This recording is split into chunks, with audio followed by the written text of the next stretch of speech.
오늘 나누실 하나님의 말씀은 누가복음 14장 25절부터 35절까지의 말씀입니다. 누가복음 14장 25절부터 35절까지의 말씀입니다. 제가 하나님의 말씀을 읽겠습니다.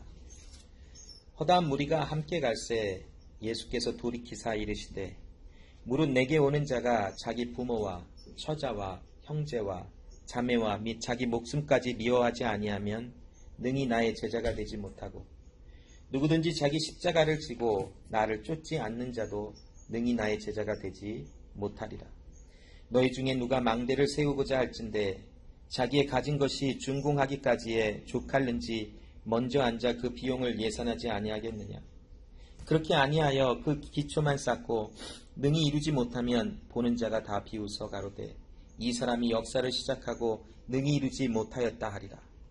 또 어느 임금이 다른 임금과 싸우러 갈 때 먼저 앉아 1만으로서 저 2만을 가지고 오는 자를 대적할 수 있을까 헤아리지 아니하겠느냐.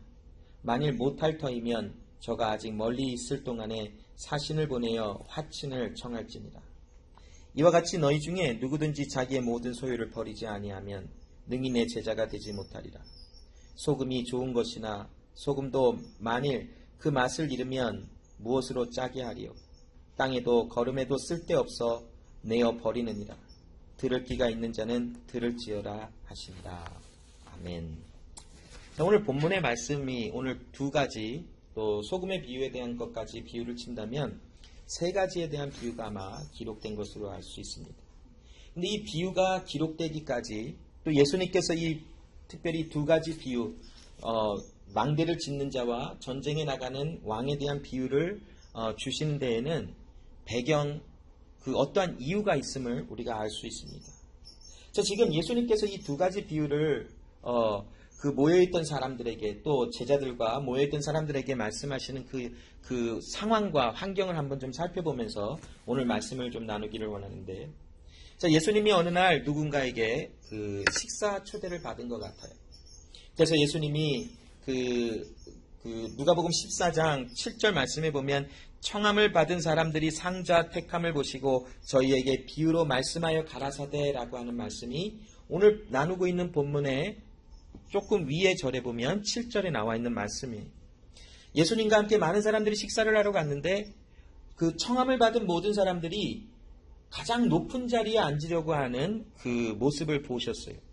그래서 예수님께서 그들의 모습을 보시면 비유로 몇 가지를 이야기를 하시는 것이에요. 자, 8절부터 한번 보면 내가 누구에게나 혼인잔치에 청함을 받았을 때에 상자에 앉지 말라. 그렇지 아니하면 너보다 더 높은 사람이 청함을 받을 경우에 너와 저를 청한 자가 와서 너더러 이 사람에게 자리를 내어주라 하리니 그때에 내가 부끄러워 말석으로 가게 되리라. 자, 상황은 이래요. 아, 내가 초대를 받아서 나는 가장 높은 자리, 가장 상석에 앉아야 되겠다고 앉았어요. 그런데 이제 밥을 먹으려고 하는데 어떤 자기보다 누가 봐도 더 높은 사람이 왔어요. 그러자 그 잔치를 베푼 사람이 나에게 와서 좀 자리 좀 비켜주세요. 왜냐면 알아서 비키세요. 너보다 높은 사람이 왔어요. 이렇게 한 거예요. 자, 그래서 그때서 일어나서 저 말석으로 간다면 너가 부끄러움을 당하지 않겠느냐. 예수님이 이런 비유를 말씀하세요. 그러면서 차라리 청함을 받았을 때에 말석에 앉아 있으라. 그러다가 만일 너를 청한 사람들이 와서 너더러 버치어 일로 올라와 이곳에 앉으라 한다면 그것이 더 낫지 아니한가라고 말씀을 하시며, 이 말씀의 비유를 주시는 이유는 무엇이냐면 자기를 높이는 자는 낮아지고 자기를 낮추는 자는 높아지리라 하시는 말씀을 가르치시기 위해서 이 비유를 제자들과 또 거기 모여있는 사람들에게 하신 말씀이에요. 자, 또 다른 것을 말씀하셨는데, 자, 누가복음 14장 12절부터 14절 한번 읽어보면 이런 말씀이 있어요. 자기를 청한 자에게 이르시되 내가 점심이나 저녁이나 베풀거든 벗이나 형제나 친척이나 부한 이웃을 청하지 말라. 두렵건대 그 사람들이 너를 도로 청하여 내게 가품이 될까 하라. 잔치를 배설하거든 차라리 가난한 자들과 병신들과 저는 자들과 소경들을 청하라. 그리하면 저희가 갚을 것이 없는 고로 내게 복이 되리니 이는 의인들의 부활 시에 내가 가품을 받겠음이니라 하시더라. 예수님이 두 번째에 대한 말씀을 주시는 것은 무엇이냐면 너가 점심이나 저녁을 누구에게 대접할 때에 너의 친척이나 부모나 벗이나 형제나 아니면 부한 이웃을 청하지 말라. 왜냐하면 그들이 너를 다시 초청하여 너에게 진 빚을 갚을 수 있지 않겠는가. 그러나 오히려 너가 점심이나 저녁을 누군가 대접하기 위한다면 차라리 나가서 연약한 자들을 데리고 와 그들을 제공하라. 왜냐하면 그들은 너에게 다시 갚을 능이 없어 마지막 때에 의인이 받을 상을 내가 받을 수 있지 않겠는가라고 예수님이 말씀하시는 거예요. 좀 어렵지요. 왜 예수님이 잔치에 가셔서 상석에 앉는 사람들에게 이 말을 하셨을까? 많은 사람들이 자기를 인정받기를 원해요. 자기가 높아지기를 원하고 자기는 다 이룰 수 있다라고 나는 능히 일을 행할 수 있다라고 생각하는 수많은 사람들이 있어요.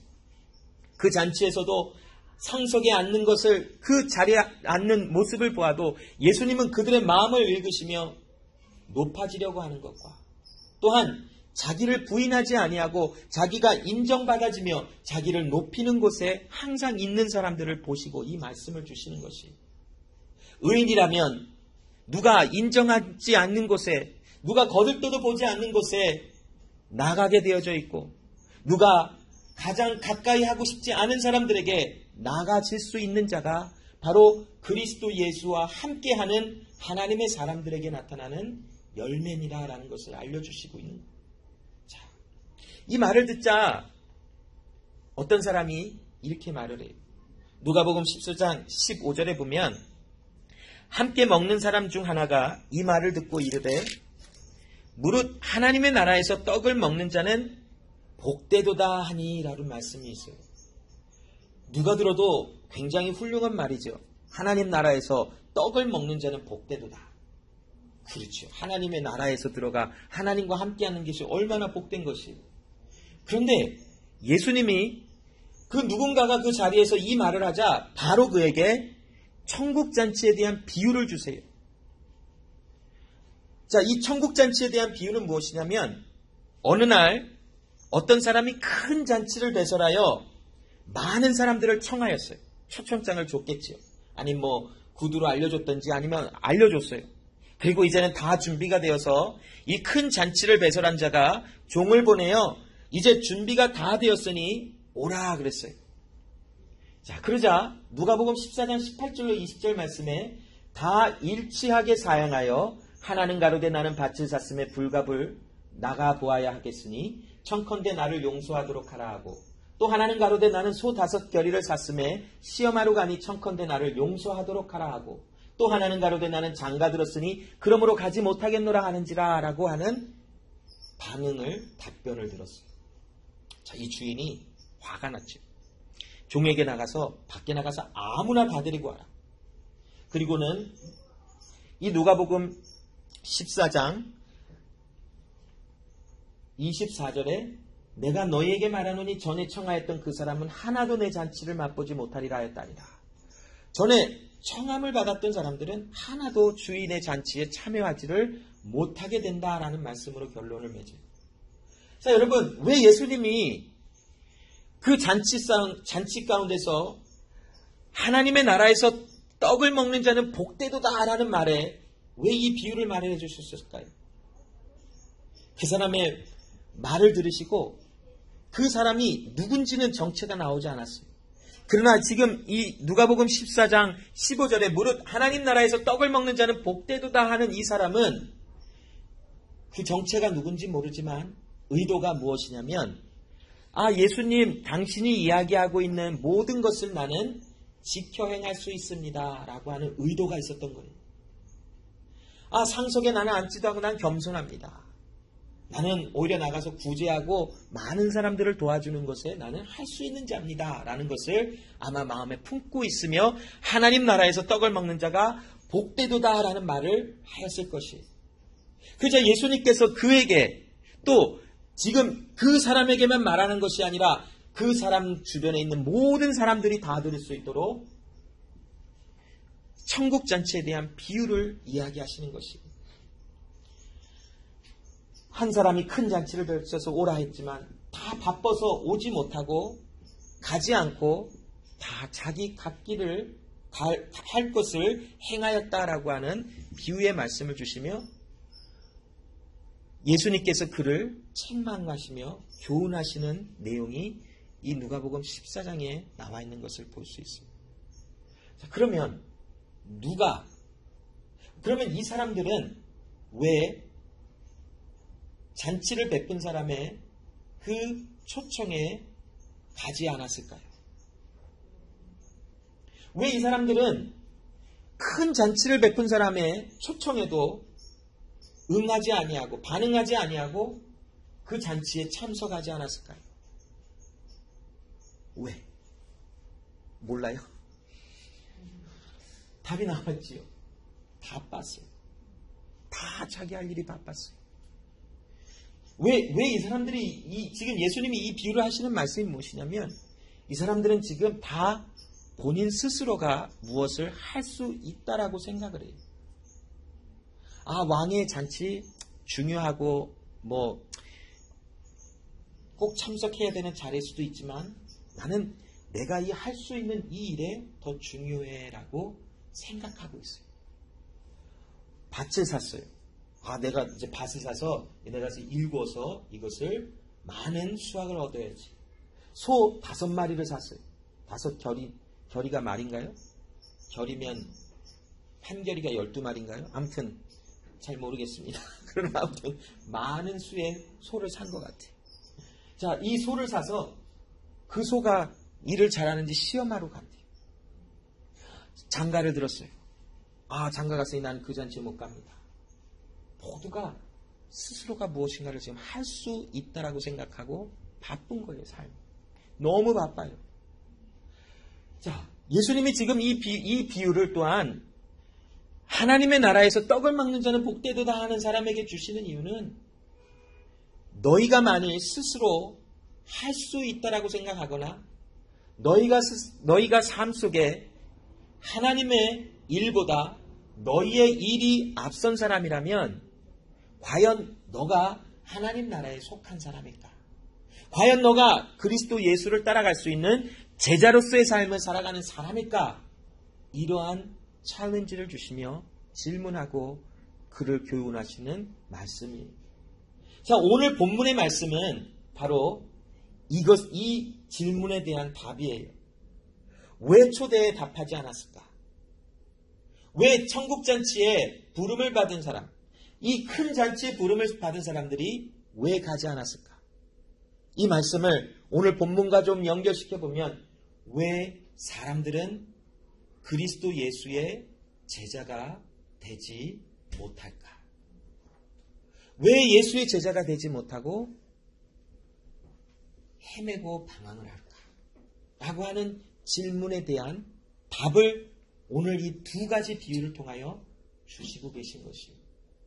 자, 오늘 나누게 될 이 본문은 굉장히 이해하기가 쉬운 것 같은데 어려워요. 그러니 제가 이 말씀을 드리는 것은 잘 이해하고 따라오라고 말씀을 드리는 거예요. 벌써 서론부터가 복잡하지요. 엄청 복잡했어요, 지금 어딘지 모르게 지금 나는 여기 어딘가라고 헤매시는 분들이 몇 분 계신 것 같아요. 얼굴 표정해 보니까. 저 왜 지금 무슨 소리 하고 있는 거야? 오늘 말씀은 안전하고 왜 이상한 말만 하고 있을까? 생각할 수 있어요. 그러나 오늘 말씀의 이 답변이 예수님이 어떤 잔치의 초대를 받아 식사하다가 말씀을 전하는 배경 가운데 증거가 됐어요. 그래서 이 오늘 본문의 내용은 바로 누가 예수의 제자가 되는 것이며 어떻게 예수의 제자로 살아갈 수 있는 것인가? 또 반대로 누가 왜 예수의 제자가 될 수가 없는 것인가? 라고 하는 질문에 대한 답이 오늘 본문에 나와 있어요. 근데 오늘 이 본문을 나누는 것도 굉장히 구조가 복잡해요. 두 가지 비유가 나오죠. 망대를 짓는 사람에 대한 비유, 전쟁에 나가는 사람의 비유. 이 비유를 읽고 오늘 이 26절, 33절 또한 이 말씀을 읽어보면 도저히 연결이 안 돼. 도대체 예수님은 왜 이 말씀을 하시는 것일까? 자, 잘 따라와 봐요. 자, 준비됐지요? 자, 가볼게요. 자, 오늘 26절, 27절, 33절은 자, 어떤 내용을 품고 있냐면 제자의 삶을 살아가는 것에 대한 꼭 필요한 모습이 바로 이와 같다라는 말씀을 주시고 있어요. 26절, 27절 무릇 내게 오는 자가 자기 부모와 처자와 형제와 자매와 및 자기 목숨까지 미워하지 아니하면 능히 나의 제자가 되지 못하고 누구든지 자기 십자가를 지고 나를 쫓지 않는 자도 능히 나의 제자가 되지 못하리라. 33절에 조금 더 제자의 삶을 살아가는 것에 대한 그 충족함이 조금 더 구체적으로 설명되는데 이와 같이 너희 중에 누구든지 자기의 모든 소유를 버리지 아니하면 능히 내 제자가 되지 못하리라 라고 말씀을 합니다. 자, 여러분, 여기 미워하다라는 것은 자기 부모와 형제와 자기 친척과 배척하고 그들과 단절하라, 절교하라, 관계를 끝내버리라 라고 하는 말씀이 아니에요. 여기 자기 부모와 처자와 형제와 자기 목숨까지도 미워하라라는 것은 관계성에서 하나님과의 관계보다 자기 자신과의 관계, 또 부모와 처자와 형제와 자매와 친척과 사람들의 관계가 하나님과의 관계보다 덜 소중해야 된다는 것이. 미워하다라는 것은 그들과 끝을 내라라는 것이 절대 아니라 우선순위가 무엇인지를 아는 자가 바로 제자의 삶을 살아가는 자다라는 거예요. 27절에 누구든지 자기 십자가를 지고 나를 쫓지 않는 자도 능히 나의 제자가 되지 못하리라. 여러분, 자기 십자가를 지고 가는 것이 과연 무엇입니까? 무엇이 과연 자기 십자가를 지고 예수님을 쫓게 하는 것일까? 누가복음 9장 23절로 26절에 보면 무리에게 이르시되 아무든지 나를 따라오려거든 자기를 부인하고 날마다 제 십자가를 지고 나를 쫓을 것이니라. 누구든지 제 목숨을 구원하고자 하면 잃을 것이요 누구든지 나를 위하여 제 목숨을 잃으면 구원하리라. 여러분, 자기를 부인한다라는 것이 과연 무슨 말씀입니까? 자기 십자가를 매일의 삶 속에 지고 예수님을 따라가라는 것이 과연 어떤 것을 설명하고 있습니까?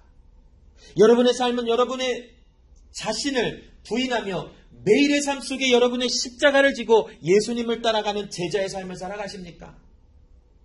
우리는 그렇게 살아가도록 부름을 받은 자이기에 반드시 예수 그리스도의 이 하신 말씀의 은혜가 우리 삶 속에 드러나야만 한다는 것이. 그렇다면 여러분, 자신을 부인하는 것이 무엇입니까? 우리 아까 우리 아이들과 예배 드릴 때 뽀기에게 물어봤어요. 자신을 부인하는 게 뭘까? 내 자신에게 항상 노라고 말하는 것이래. 자신을 부인하는 거. 그냥 문자 그대로 내 자신에게 매일 노라고 하는 게 자신을 부인하는 거예요. 뭐 맞지요. 나에게 노라고 하는 게. 자, 그러면 구체적으로 자신을 부인하는 게 뭘까요? 우리의 삶 속에 하나님의 주권이 인정되어지는 삶이에요. 여러분, 우리가 하고 싶은 일이 얼마나 많습니까?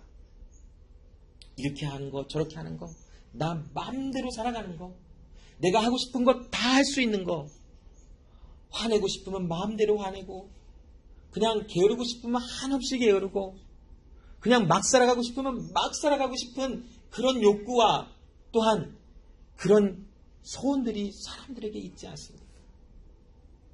그런데 자기를 부인하는 거, 우리 자신에게 노라고 하는 거예요. 하나님의 주권을 인정하는 삶이 된다면 함부로 살아가는 삶 속에서 하나님의 말씀의 법이 나의 삶의 기준이 될 수밖에 없는 것이에요. 게을러서 아무것도 하고 싶지 않을 때 하나님의 말씀의 기준은 매일의 삶 속에 하나님 앞에서 최선의 삶을 살아가는 부르심을 받았으니 그 자리에서 일어나 하나님의 맡기신 사명을 감당하라 하시는 하나님의 말씀이 내 안에서 왕처럼 역사하는 것이, 이것이 자신을 부인하는 것이. 누군가가 한없이 미워요. 정말 미워서 또 믿고 또 믿고 또 미워요. 그렇게 미워요. 그런데 하나님이 우리 마음속에 용서의 마음을 주시면 그 용서의 말씀이 나의 마음의 왕이 되는 거예요. 주인이 되는 거예요. 그래서 그 말씀에 순종이 되어 정말 맨정신으로는 용서할 수 없지만 하나님의 말씀이 나를 통치하여 용서가 되어지는 삶이 되어지는 것. 이게 바로 자신을 부인하는 삶이에요. 자기 십자가를 지고 매일 예수님을 쫓으려. 여러분 갈라디아서 2장 20절의 말씀을 기억하실 거지? 하시겠지? 하셔야 하지. 어떤 말씀인가요? 내가 그리스도 예수와 함께 십자가에 못 박혔나니 그런즉 이제는 내가 사는 것이 아니요 내 안에 그리스도가 사는 것이다. 그럼 내가 이제 육체 가운데 사는 것은 나를 사랑하사 자기 몸을 버리신 하나님의 아들 예수를 믿는 믿음 안에서 사는 것이다. 여러분 죽은 자는 반응할 수가 없더라고요. 죄에 대하여 죽어, 사망에 대하여 죽어, 이제는 끊어졌어요. 그렇다면 여러분 우리의 몸이 죄에 짓는 곳에 끊임없이 기쁨으로 나가진다면 뭔가 문제가 있는 것이지. 물론 연약하여 자주 넘어질 수 있어요. 그런데 그 죄로 인하여 넘어짐이 나의 기쁨이 될 수는 없지요. 왜냐하면 나는 죄에 대하여 죽은 자에게 죄가 기쁘지가 않아요. 안타깝고 애통하게 하는 것이 마땅하지요. 자, 십자가를 진다라는 것. 죄와 모든 세상의 욕구와 세상의 기준과 모든 것이 다 끊어졌어요. 이제는 나의 모든 삶의 기준은 나를 사랑하사 자기 몸을 버리신 하나님의 아들을 믿는 믿음 안에서만이 기준이 되어 하나님의 말씀이 나의 기준이 되고 하나님의 생각과 하나님의 방법이 나의 기준이 되어 세상의 가치와 세상에 높다 하는 모든 것이 나에게는 아무 유익이 되지 않는다라는 것. 이것이 바로 자기 십자가를 지고 예수를 쫓는 것이 아닐까. 그런 자들은 세상에서 고통을 당하여도 힘듦을 당하여도 견뎌낼 수가 있어요. 왜냐하면 예수와 함께 죽고 그 죽음 뒤에 그리스도 예수의 부활의 생명이 있기에 고통과 힘듦 속에 견뎌내짐을 당하여 또한 버텨낼 수가 있는 은혜가 있어요. 그런 자들은 자기 목숨을 구원하고자 원하지 않아요. 이 말은 내가 하려고 하지 않는다라는 거예요. 하나님과 예수 그리스도와 함께 죽었으니 이제는 예수와 함께 산 자로 나의 모든 것은 소멸되고 예수 그리스도로만 살아가는 것. 이것이 바로 진정한 예수 그리스도와 함께 살아가는 제자의 모습이라는 것을 우리에게 말씀해 주고 계시는 것이에요. 여러분, 만일 온 천하를 얻고도 자기를 잃든지 빼앗기든지 하면 무엇이 유익하겠습니까? 여러분, 우리가 이 세상에서 많은 것을 이루었어요. 많은 재물도 얻었고 많은 부와 명예와 권세도 얻었어요. 그런데 만일 그 사람에게 영생이 없다면 무슨 유익이 있을까? 오늘 이 9장 23절로 26절은 누구든지 나와 내 말을 부끄러워하면 인자도 자기와 아버지와 거룩한 천사들의 영광으로 올 때에 그 사람을 부끄러워하리라. 여러분, 하나님의 말씀을 부끄러워한다라는 것은 그 말씀을 인정하지 않는다라는 거예요. 이 세상에서 많은 것을 내가 할 수 있는 일을 다 해서 이루어 놓다 할지라도 내 삶 속에 하나님의 영생하게 하시는 은혜가 없다면 무슨 유익이 있겠습니까? 바로 제자란 나를 부인하고 날마다 예수의 그 십자가 위에서 찌신 것처럼 나도 나의 십자가를 지고 예수를 쫓아나가는 것. 이것이 바로 진정한 제자의 모습이라는 것이. 이것이 제자로 살아가는 사람들의 반드시 있어야 할 덕목이라는 것이. 여기서 이제 예수님이 두 가지 비유를 주세요. 26절, 27절 또 33절 사이에 28절부터 32절까지 두 가지 비유가 나오고 있어요. 첫 번째 비유는 망대를 짓는 사람에 대한 비유고 두 번째는 전쟁에 나가는 왕에 대한 비유예요. 이 비유가 왜 이 말씀에 속에 함께 기록되고 어떤 메시지를 주고 있는지 오늘 말씀을 나눠보려고 해요. 너희 중에 누가 망대를 세우고자 할 때 자기의 가진 것이 준공하기까지에 족할는지 먼저 앉아 그 비용을 예산하지 않겠느냐. 그렇게 아니하여 그 기초만 쌓고 능히 이루지 못하면 보는 자가 다 비웃어 가로되 이 사람이 역사를 시작하고 능히 이루지 못하였다리라. 자, 첫 번째 비유는 무엇이냐면 어떤 사람이 망대를 지은다 그래요. 망대는 무슨 타워 같아요. 전쟁에 사용하는 어떤 파수꾼들이 서서 보초를 쓰는 망대인지 아니면 그 농사를 짓는 사람들이 자기의 그 수확물을 지키기 위한 망대인지는 몰라요. 근데 아무튼 이 사람이 망대를 지어요. 근데 이 타워를 짓는 사람이 어떤 예산이 들어갈지 어떤 자원이 필요할지를 계산하지 아니하고 무작정 그냥 시작을 한다면 기초만 쌓고 다 짓지 못하여 창피함을 당할 것이다. 그러니 누가 망대를 치며 그 리소스를 계산하지 않겠는가라고 물어보고 있어요. 아무도 없다라는 거예요. 대답은. 자, 두 번째 비유는 31절로 32절에 어느 임금이 다른 임금과 싸우러 갈 때에 먼저 앉아 1만으로서 저 2만을 가지고 오는 자를 대적할 수 있을까 헤아리지 아니하겠느냐. 어떤 왕이 전쟁에 나가요. 자기 군사는 지금 1만 명이 있어요. 근데 전쟁에 나가봤더니 2만 명을 데리고 오는 왕을 만난 거예요. 자, 그러면 그때에 이 왕이 내가 저 사람과 저 나라와 싸워서 이길 수 있을까 생각해보지 않겠는가. 그리고 만일 내가 저 나라의 군사와 왕을 이기지 못한다면 시간이 있을 때에 저에게 가서 화친을 청하지 않겠는가. 맞다라는 거예요. 자, 이 두 가지 비유가 있어요. 자, 이 지금 두 가지 비유가 제자도와 제자의 삶을 살아가는 말씀과 무슨 연관성이 있을까? 또 어깨가 들썩거리고 나는 몰라요 지금. 저도 그랬어요. 읽다가 어깨가 몇 번 올라갔어요. 이게 도대체 뭐라는 거야? 왜 갑자기 왜 어울리지 아니하는 이 비유가. 그래서 망대를 치라는 거야? 전쟁에 나가는 거야? 무슨 말이야? 라고 한번 생각을 해봤어요. 자, 이 비유의 오늘 본문의 내용의 연관성은 바로 이래요. 그 누구도 망대를 지으며 자기가 갖고 있는 그 자원이 부족한지 안 부족한지를 헤아리지 아니하고 망대를 칠 수 없다라는 거예요. 그 어떤 왕도 전쟁에 나가봤을 때 이기지 못한다면 화친을 맺지 않고 싸우려 하는 왕이 없다라는 것을 알려줘요. 자, 이 두 가지 비유를 통해서 예수님은 우리에게 어떤 메시지를 주고 있냐면, 자, 예수 그리스도의 제자로서의 삶을 살아가는 자들의 삶에 나타나는 변화가 크다라는 것을 생각하지 못하고 제자의 삶을 살아간다면 바보 같다라는 것을 이야기해 줍니다. 이해가 됐어요, 여러분? 이 두 사람은 지금 어떤 일을 하기 전에 무엇인가를 지금 생각하고 무엇인가를 계산하는 듯한 뉘앙스의 말들이 기록됐어요.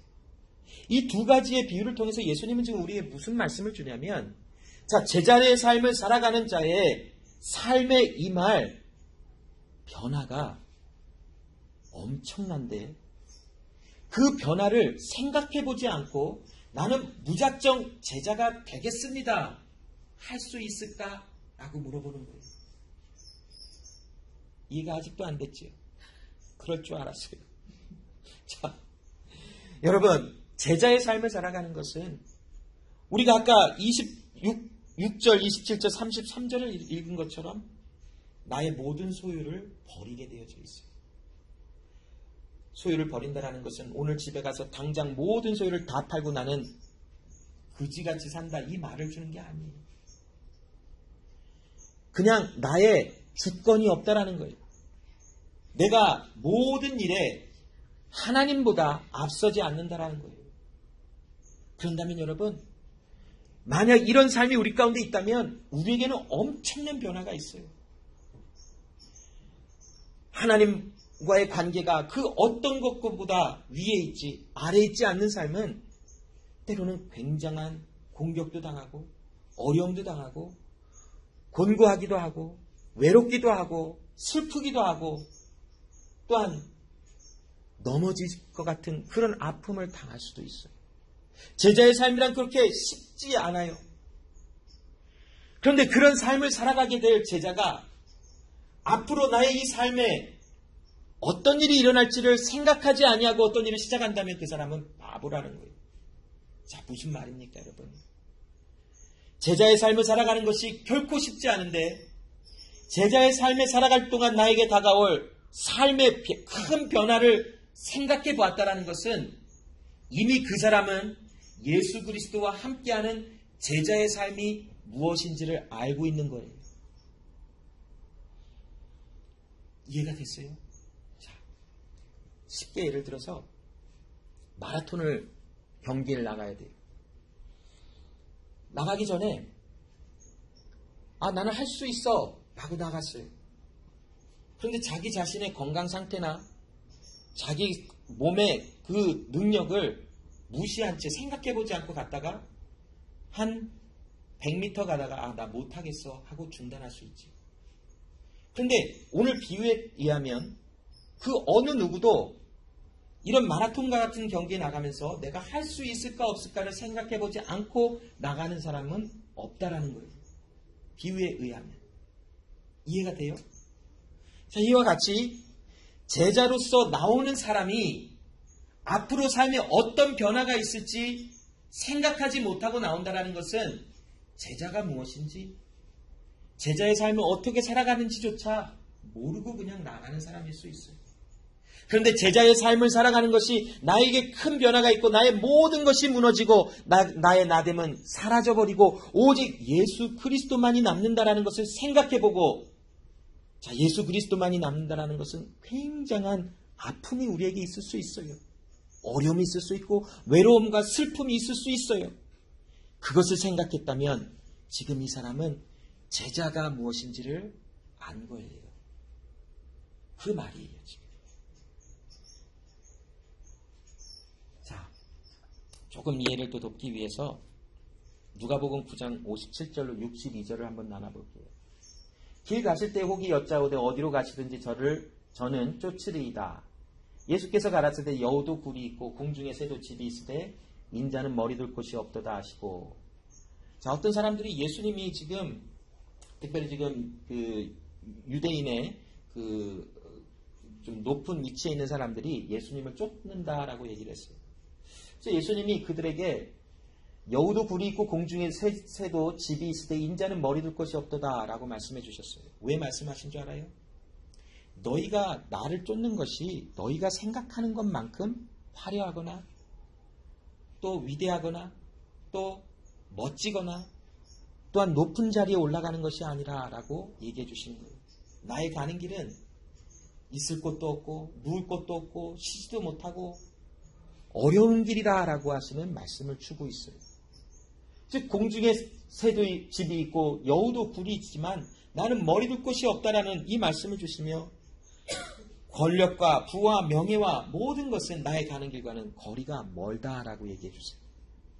자, 또 다른 사람에게 나를 쫓으라 하시니 그가 가로되 내가 먼저 가서 내 부친을 장사하게 허락하옵소서라고 했어요. 그러자 가라사대 죽은 자들로 죽은 자들을 장사하게 하고 너는 가서 하나님의 나라를 전파하라. 이 말씀을 우리가 읽을 때 예수님 정말 매정하고 너무하다. 아버지가 돌아가셨는데 그 장례식도 가지 못하게 한다면 참 예수님이 참 그렇구나. 그러나 좀 이해해 드려야겠지라고 생각할 수 있었을 거예요. 그러나 이 말씀은 그런 내용이 아니에요. 유대인의 그 생활의 보편적인 쓰는 말이 무엇이냐면 아직 아버지는 돌아가지 않으셨어요. 근데 연세가 좀 드셨어요. 그래서 그 아버지의 삶을 돌아가시기까지 자녀가 효를 다하며 돌봐드리는 것을 이렇게 말을 했어요. 부친을 장사하게 허락하옵소서. 그러니까 지금 이 의도는 무엇이냐면 제자로 너 지금 나 따라오라 했더니 선생님, 주인님, 예수님 나는 아직은 조금 더 있다가 나갈게요 라고 하는 뉘앙스의 말이에요. 아직 아버지가 지금 바로 돌아가시지는 않지만 내가 아버지가 돌아가시기 전까지는 내가 효를 다하여 아버지를 돌보고 싶습니다. 그러고 나서 예수님을 따르겠습니다 그랬어요. 그래서 예수님이 아니라 지금 당장 하나님의 말씀을 전하라. 나를 부인하는 거예요. 십자가를 지고 주님을 따라가는 거예요. 자, 또한 또 다른 사람이 가로되 주여 내가 주를 쫓겠나이다. 나로 먼저 내 가족을 작별케 하소서. 예수께서 이르시되 손에 쟁기를 잡고 뒤를 돌아보는 자는 하나님의 나라에 합당치 아니하니라 하시니라. 주의 복음의 말씀을 증거하기 위해서 예수님 나는 주님을 따르겠지만 지금은 아니고 내가 좀 내가 할 수 있는 일을 먼저 좀 한 후에 예수님을 따라가겠습니다. 하나님의 나라에는 그것이 소용이 없다. 지금 하나님의 나라의 말씀을 증거하라. 지금 하라. 라고 하시는 말씀이 이 본문에 이 누가복음 9장 57절로 62절에 기록된 것입니다. 여러분 제자의 삶을 살아가는 것이 바로 이런 삶이에요. 나의 삶에 중요한 것보다 하나님의 말씀이 우선순위가 되어져요. 나의 삶에 내가 이것을 하는 것이 옳다라고 생각하였지만 하나님께서는 주의 말씀을 우리에게 주사 순종하라라고 명하셨어요. 그렇다면 제자의 삶을 살아가는 우리는 지금 당장 내가 하고 싶은 일이 다른 거라 할지라도 하나님의 말씀이 내 안에 역사하여 말씀을 전하라 하신다면 내 안에서 그 말씀이 순종되어지는 것이 바로 제자의 삶의 길을 걸어가는 자들에게 나타나는 열매라는 것이에요. 오늘 이 두 비유는 제자의 삶을 살려면 이렇게 하라라고 하시는 것이 아니에요. 두 비유는 제자의 삶을 살아가는 사람이라면, 제자로서 살아갈 것을 생각하는 사람이라면 이미 그 자는 제자가 무엇인지를 안다라는 거예요. 바로 뉘앙스가 그래요. 여러분, 그리스도 예수와 함께 제자의 삶을 살아가십니까? 그렇다면 여러분 우리의 삶에 다가오는 삶의 어려움과 힘듦은 당연한 것이에요. 목회를 하다 보니까 긴 시간도 아니지만 어려운 것도 있고 정말 중간중간에 야 내가 이거 할 수 있을까라고 생각이 드는 적도 있어요. 참 외롭고 힘들다. 과연 이 일이 내가 가는 길이 맞는 것일까? 이런 생각도 종종 들어요. 또 누가 뭐라 하면 주눅 들어서 가만히 있다가 조금 괜찮아지면 다시 나왔다 할만하면 뭐라 하면 또 쪼그라들고 또 뭐라 하면 또 쪼그라들고 그러다가 조금 나와서 좀 잠잠하면 또 있고 이런 게 목사일까? 라는 생각도 들고 정말 형편없구나 이런 생각도 들고 정말 나의 가는 길이 순탄하지는 않겠구나. 그러나 하나님이 가라 하시니 나는 오늘도 간다. 이게 결론이더라고요. 생각을 안 해볼 수가 없어요. 여러 가지 힘듦, 어려움 분명히 다 보여요. 가는 길마다. 생각을 왜 안 해보겠어요? 계산도 하죠. 여기서 이렇게 하면 좀 더 낫지 않을까? 여기서 이 일을 하면 조금 더 낫지 않을까?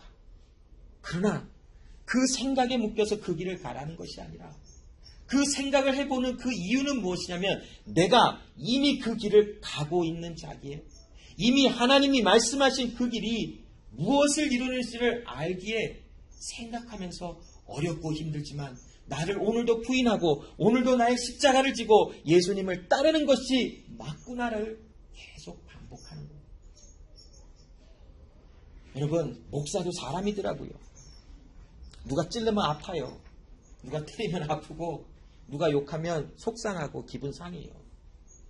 그런데 그럴 때마다 내 마음에 울그락불그락하는 그 마음이 하나님께서 너 그 마음이 접어두고 말씀을 전하라. 그게 너의 가는 길이라. 순종이 되어지더라고요. 여러분 정말 화났을 때 성경 한번 읽어본 적 있어요? 정말 화가 머리 꼭대기까지 났는데 말씀을 전하러 가야 될 때 성경을 읽어야 되는데 정말 눈에서 불이 나가려고 그래요. 너무 화가 나서. 정말 부들부들 손이 다 떨려요. 이게 성령이 충만해서 손이 떨리는 게 아니라 화로 충만해서 손이 막 벌벌벌 떨려요. 근데 하나님 말씀을 전하라. 그게 제자의 삶이라. 그러니 갑자기 내 마음속에 편안함이 찾아와요. 갑자기란 말은 어느 순간 팍 일 게 아니라 점점 밀려오는 하나님 앞에서의 부끄러움과 하나님 앞에서의 나의 연약한 삶이 애통해야지며 하나님의 능력을 구하는 나를 발견하는 거예요. 그리고 정신 차려보면 나는 말씀을 전하고 있더라고요. 그게 제자의 삶이 아니겠습니까? 여러분 이큐스 제자교회를 세우신 하나님의 목적과 이유는 말씀을 전하라는 거예요. 너희가 그리스도 예수와 함께 죽고 함께 살아난 하나님의 자녀로 부름을 받았으니 너희들의 살아가는 모든 삶 속에 제자로서의 삶을 살아가게 되는 것이라. 자신도 부인하고 또한 형제와 친척과 골육과 또한 모든 것을 부인하고 오직 하나님을 쫓으라. 예수를 쫓으라 말씀입니다. 내 소유를 다 버리라. 나의 주권이 다 없어지는 것이 오직 그리스도 예수의 말씀만이 나의 주인이 되어 그 말씀이 나를 인도하는 그것으로 나는 가져지는 것이, 이것이 바로 제자의 삶을 살아가는 사람의 모습입니다. 34절로 35절은 결론을 이야기해요. 소금은 좋은 것이나 소금도 만일 그 맛을 잃으면 무엇으로 짜게 하리요. 땅에도 거름에도 쓸데없어 내어 버리느니라. 들을 귀가 있는 자는 들을지어라 하시니라 라고 말씀을 합니다. 여러분, 우리가 제자의 삶을 살아가면서 우리 삶에 제자가 감당해야 될, 또 만나야 될 수밖에 없는 고통과 또 버려야 될 것을 버리지 아니하고 살아간다면 그것은 제자의 삶을 살아가는 것이 아니지요. 우리에 있는 것을 버릴 수 있는 것은 내가 한 것이 아니라 그리스도 예수 안에서 이미 나에게 버릴 수 있는 자로 만들어 주셨기 때문에 나는 나의 나됨을 버릴 수 있게 되어진 것이에요. 나의 의지가, 나의 자유의지가 그것을 버린 것이 아니라 하나님께서 나를 하나님의 자녀로서의 삶을 살아가도록 만드셨기에 나의 의지가 이제는 하나님 안에서 나의 나됨을 버리게 되어지는 의지로 작동이 되어진다는 것이, 여러분, 제자의 삶을 살아가는 사람은 지금 현재 그리스도 예수를 따라가는 삶을 살아가고 있어야 한다는 것이, 여러분, 하나님의 말씀 앞에서 순종하라, 우리로는 할 수 없지요. 그러나 그리스도 예수 안에 있는 자들에게는 순종의 열매를 나타낼 수 있는 본질적인 사람의 모습으로 새롭게 피조물로 태어났으니 순종이 되어지는 역사가 나타나는 것입니다. 바로 소금은 그 맛으로서 소금의 존재를 알려줘요. 제자는 그리스도 예수와 함께 예수를 따라가는 제자는 그의 삶의 모든 것으로 내가 그리스도 예수의 제자라는 것이 알려지고 선포가 될 수밖에 없어요. 로마서 5장 2절로 5절에 우리가 환난을 받고 어려움을 받아도 즐거워할 수밖에 없는 이유는 바로 소금과 같이 우리는 그리스도 예수의 제자로 살아가는 맛을 내는 사람들이기 때문에 그래요. 여러분, 환난을 기뻐하고 즐거워한 사람이 어디 있겠어요? 그것을 기뻐하고 즐거워하면 뭔가 좀 잘못된 사람이겠죠. 그러나 환난 중에도 즐거워할 수 있는 그 이유는 내가 예수 그리스도와 함께 가는 제자의 삶을 살아가기에 나의 나된 것은 다 하나님의 은혜임을 아는 자이기에 즐거워한다라는 것. 몸은 힘들고 눈물 나고 몸소리치게 괴로울 수 있어요. 그러나 내 영혼이 하나님 안에서 즐거움을 얻으며 평강을 얻어 나의 가는 모든 길에 하나님의 영광을 보리라 하는 이 은혜가 기쁨과 즐거움으로 내 안에 충만할 수 있다는 것이에요. 환난은 인내를, 인내는 연단을, 연단은 소망을 이루는 줄 알미라. 소망이 부끄럽게 아니하면 우리에게 주신 성령으로 말미암아 하나님의 사랑이 우리 마음에 부은 바 됨이라. 우리가 제자의 삶을 살아가는 것이 어렵고 힘들 수 있지만 우리를 붙잡아주고 계시는 하나님의 사랑과 은혜가 우리와 함께하고 있다는 것이, 그러기에 우리는 제자로서의 삶을 살아갈 수 있어요. 끝으로 요한복음 13장 34절로 35절에 새 계명을 너희에게 주노니 서로 사랑하라. 내가 너희를 사랑한 것 같이 너희도 서로 사랑하라. 너희가 서로 사랑하면 이로써 모든 사람이 너희가 내 제자인 줄 알리라. 여러분, 사랑은 굉장히 어렵더라고요. 사랑한다, 사랑해 하는데 갑자기 난 오늘은 좀 너가 미워해, 이게 되더라고요. 금방 사랑해 했다가 갑자기 이 사람이 나에게 싫어하는 행동을 하나 하니까 내가 너에게 사랑한다는 말을 못하겠는데 이렇게 되어지더라고요. 정말 사랑을 생각해보면 어려워요. 그런데 제자는 하나님의 사랑을 입은 자이기에 그 하나님의 사랑을 할 수 있어요. 그 하나님의 사랑은 무엇인 줄 알아요? 자신을 내어줘요. 남을 위해서 살아가요. 여러분, 우리는 극단적인 이기주의를 갖고 살아가는 사람들이죠. 조금 레벨만 조금 다를 뿐이지 그 마음의 중심을 보면 엄청난 이기주의적인 자들이에요. 여러분만이 아니라 저도 그래요. 뭐 아시겠죠? 너무나 이기적이라서 나밖에 몰라요.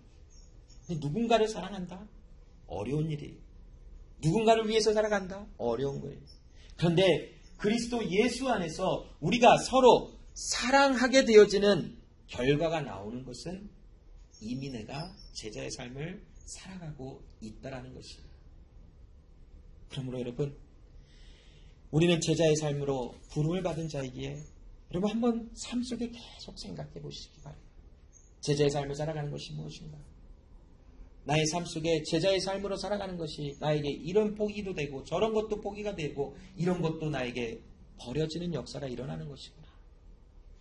그러나 우리의 걸어가는 모든 발걸음마다 오직 그리스도 예수 안에 있는 그 사랑의 능력과 은혜와 평강만이 우리의 삶에 드러나게 되어져 있다는 것이 항상 기억되어지고 되새김질 되어져야 할 줄로 믿어요. 그러므로 여러분 만일 제자의 삶으로 부르심을 받은 것이 인정이 되어지고 알게 되어지고 깨달아졌다면 여러분의 삶의 우선순위는 오직 하나님의 말씀입니다. 그래서 우리는 함부로 화를 내지 말아야 되는 사람들이에요. 함부로 원망과 불평을 하지 말아야 하는 사람이에요. 왜냐하면 나의 주권보다 아버지 하나님의 말씀의 주권이 나를 앞서고 있기 때문이라는 것이. 그리스도 예수 안에서 제자된 모든 하나님의 사람들, 특별히 이투스 제자교회 모든 하나님의 성도들이 이 하나님의 은혜 가운데 제자의 삶으로 살아가지는 역사가 흘러 넘치기를 소원합니다. 기도합니다. 하나님 아버지 감사합니다. 오늘도 그리스도 예수 안에서 우리를 예수님의 제자로 부름을 받게 하시고 예수와 함께 걸어가며 예수와 함께 삶을 살아갈 수 있도록 도와주시니 감사합니다. 하나님의 나라는 지금 이 시간 우리와 함께 있어 하나님 나라에 속한 사람으로서 그리스도 예수와 함께 가는 제자의 삶으로서 살아가게 하시는 하나님의 은혜가 있음을 압니다. 그리스도 예수의 제자라면 자신을 부인하고 자기 십자가를 지고 매일 주님을 따라가는 삶의 역사가 나타나게 하시고 또한 그 은혜가 우리 속에 기쁨과 즐거움으로 흘러 넘치도록 도와주시옵소서. 하나님 아버지, 우리의 기준과 우리의 가치와 우리의 소중히 여기는 것과 우리가 기뻐하는 모든 것 중에서 오직 하나님의 말씀이 넘쳐나게 하여 주사 주의 말씀 안에서 기뻐하게 하시고 말씀 안에서 가치관을 찾게 하시고 말씀 안에서 하나님의 그 놀라운 역사를 발견하도록 도와주시옵소서. 제자의 삶은 어렵고 힘이 들 수밖에 없습니다. 외롭고 공고하며 슬픔을 당하기도 하고 세상 가운데 조롱과 핍박과 어려움을 당할 수밖에 없는 삶입니다.